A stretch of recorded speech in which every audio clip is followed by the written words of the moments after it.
fia toi whaafelo I atu I lau whaafonga anga I le nei tae au, ma lole soifua manuia, alo mai o talafo wala Radio Samoa. Ua toe tu atu I tua soi whaangata I le tatau na whaia o tu I e lua o le koviti, mo tangata ngā lulua I le soifua maloloina. O le aso toona I o le vai aso nei le aso tolu se fulu o ke topa, le anamua isa wai le whaasilisilanga I tatau ano o atu I ai ua umatu I mua mua o tangata ngā lulua nei. Ai whaangata I le aso mua mua o te sema le tui lona lua. Peitai, o le swinga wa whaia nei wa tu atu I le aso se fulu lima o Novema le tui mua mua. Ai aso mua mua o Januari o le lua afe lua lua e tatau ano o atu I ai wa uma le tui lona lua. O se swinga wa tutu sai nei tangata ngā lulue ale soifua maloloina ma I lātou o loo ngā lulue I a onga. Saunole Minister Koviti Chris Hipkins I le whai unga le vai aso o se swinga wa whaia e fua I lunga o whaatala noanga na whaia. Ua awi nātu ngase mai le whale mai au kilani I isi whale mai I totono lava le ai, ona o le toa tele o loo tau fia I le ICU. Whailoa Alan Pym o le whaatonu sili o le fono whaatonu au nanga lau tele, o se tasi leo au wala e whaia e whaasoa I le ngā luenga I le Vau District Health Boards a manukau, Waitemata ma au kilani. O le ave ese mai ai o nisi o ngase mai le whale mai au kilani, o le a whaapaleni ai fo I male ngā luenga o loo whianga I nei ma whale mai ona o le koviti ma a whianga. Whaamauti noe pe me tala le Herald, o loo lava tāpena whale mai whai tū malo uma I totonu au kilani, a o whao po pea ngase ona o le pipisi o le Delta. Toe sa wai mal whaamanatu o le whaatonu sili, a whai ai mo o mia le whesoasoani whaafo mai I le nei long weekend o tātou iai. Whaafsota I le Healthline, po le whale mai masani, a le ai, asiasiane le Emergency Department la taane. Whaaleanga le taawale leo. Soli ta ialo lapa ta inga vaenga lua, ma whaamanu alia le toatasi. O le unga leo le whaavivili ngā pau taawale na whaia I New Plymouth I Taranaki, I le pōles to nai. Ua whaalia le fia o leo ono le mea na tupu ma e whaapea, toatasi wa mōlia ai olo o whaawau pea so e soenga.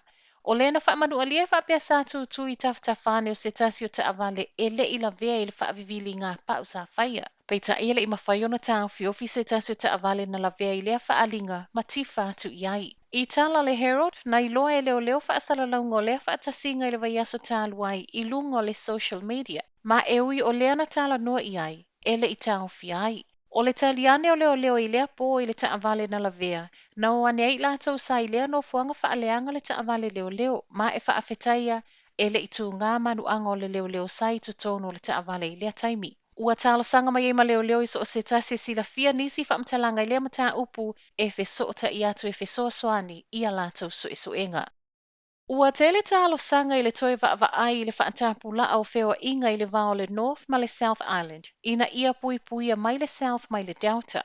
O le asa toona I lea ua whaamaonia mai ei wa maua le case whaamaonia o le Delta I le South Island, ma o lea toi titi tau sanga atua whaato a maua leo se case I le community a le South.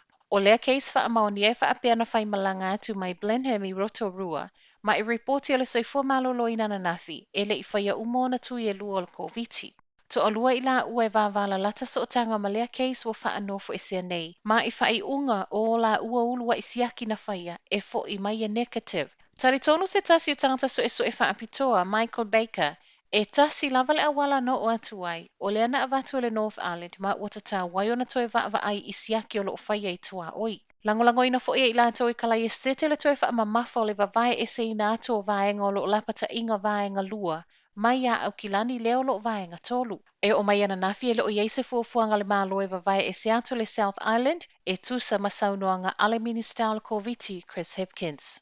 Ai mo lei tui mātu e wha umatoi talo le nei tae au. E le o le vavae ese, ai o le se e sa o lava I le lapata inga vaenga tolu. E wha cases o le koviti le Northland na whaelo mai le asfareile ma le aso to nai. E fe soota I uma ma o cases fo e lua muli mai o whanau I lalo le ta isa fulu lua tau sanga le mātutua.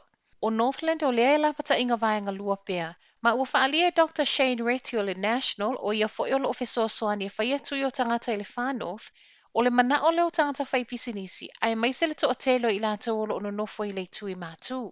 O cases nei e le whesoota I matina au kilani lea na sa wai tālai nei vai aso tāluai, ma o nisi sa whaatanga le whai malanga atu I kai kohe mai au kilani.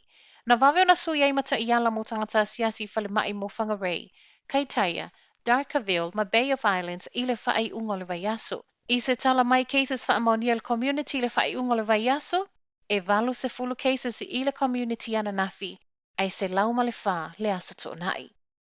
Pai wa tui talo le nei tae au, manuia le nei aso malolo.